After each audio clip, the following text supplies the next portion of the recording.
Ce qui a émergé, c'est une très forte mobilisation.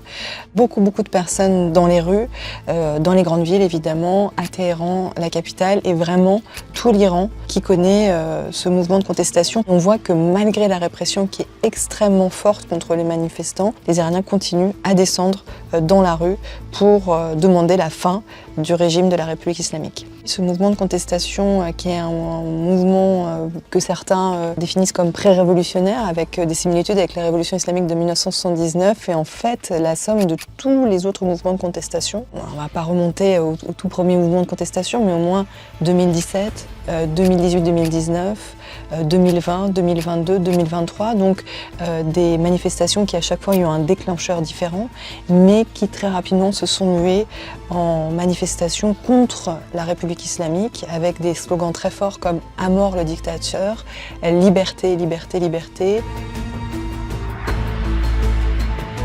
La République islamique est aujourd'hui une dictature qui est théocratique et militaire, puisqu'elle est incarnée par le guide suprême, Ali Khamenei, qui est, selon la loi de la République islamique, l'équivalent de le représentant de Dieu sur terre. Il est entouré par ce qu'on appelle les gardiens de la révolution, qui portent bien leur nom, puisqu'ils sont censés en fait garder cet esprit révolutionnaire de 1979 qui a créé la première République islamique au monde et qui est censé protéger ce régime, protéger ces institutions.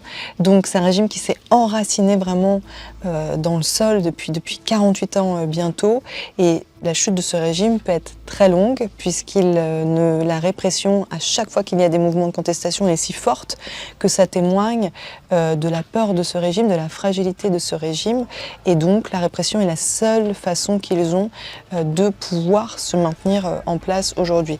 Il est très difficile de prédire actuellement ce qui va se passer en Iran. Il y a plein de facteurs extérieurs. Est-ce qu'il va y avoir une intervention militaire américaine? Est-ce qu'il va y avoir une intervention militaire israélienne? Est-ce que ceux qui répriment actuellement les manifestants, donc les gardiens de la révolution, les polices anti-émeutes, les polices de la sécurité intérieure, vont à un moment donné vouloir se retourner et aller du côté de la population? Enfin, il y a beaucoup de questions actuellement pour la suite de ce mouvement. Ce qui est sûr, c'est que ce régime, il est fragilisé de l'intérieur, il est fragilisé de l'extérieur.